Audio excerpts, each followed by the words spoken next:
All right, this is problem 8-4, and we're still in section 8.1.2.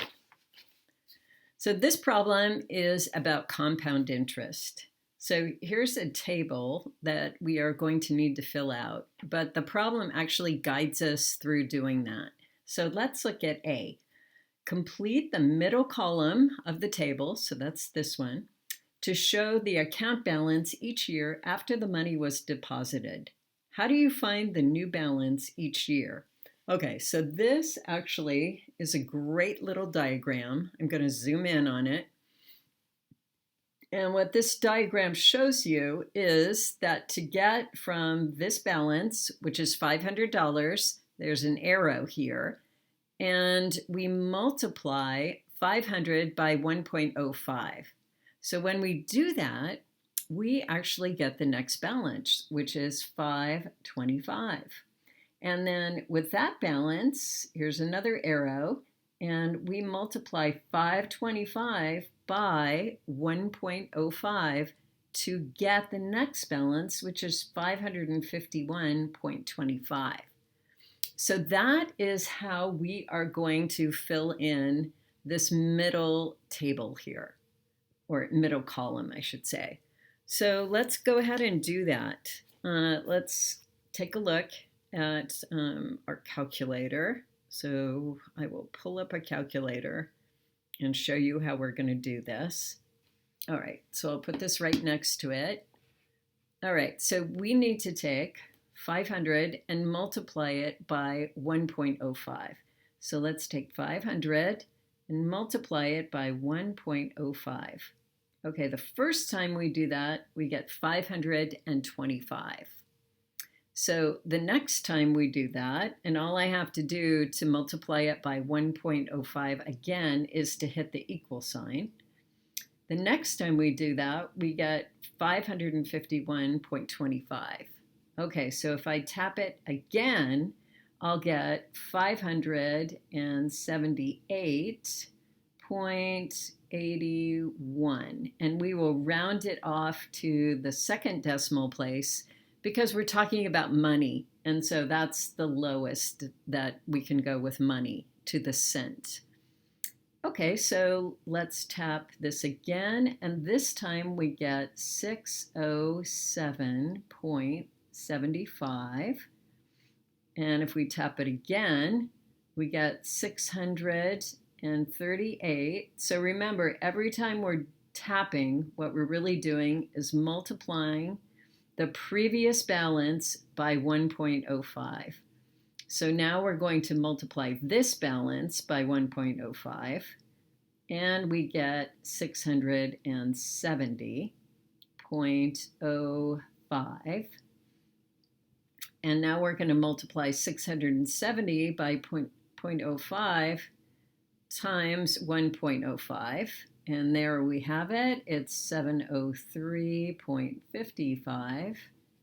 And we will multiply that balance by 1.05 to get 738.73.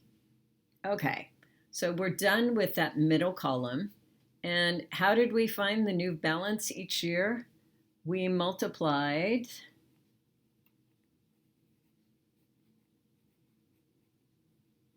the previous balance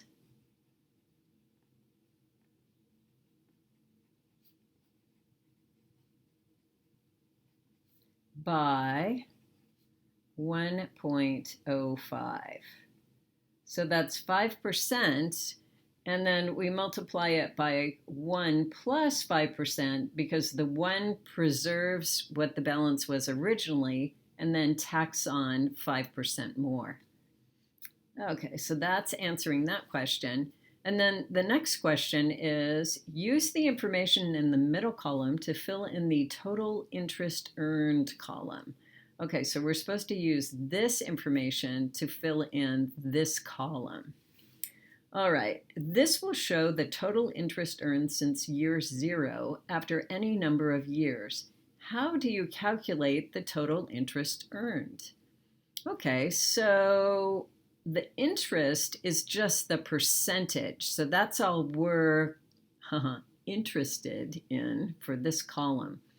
So we find out what the total balance is in this column. So really, all we have to do is subtract our original balance from our current balance to find out how much interest has been added from the very beginning. So for the first year, it's only $25, but the second year, it's $51.25. So if we subtract 500 from this amount, we'll get $78.81. And if we subtract 500 from that, it's 107.75. And 500 from that is 138.14. And subtracting 500 from that is 170.05. And here, 500 from 703.55 is 203.55. And 500 from this is 238.73. Okay, so now we've calculated what the total interest was each year, the interest earned. Okay, so let's answer this question. How do you calculate that? Well, you subtract the original balance of $500 from each new yearly balance.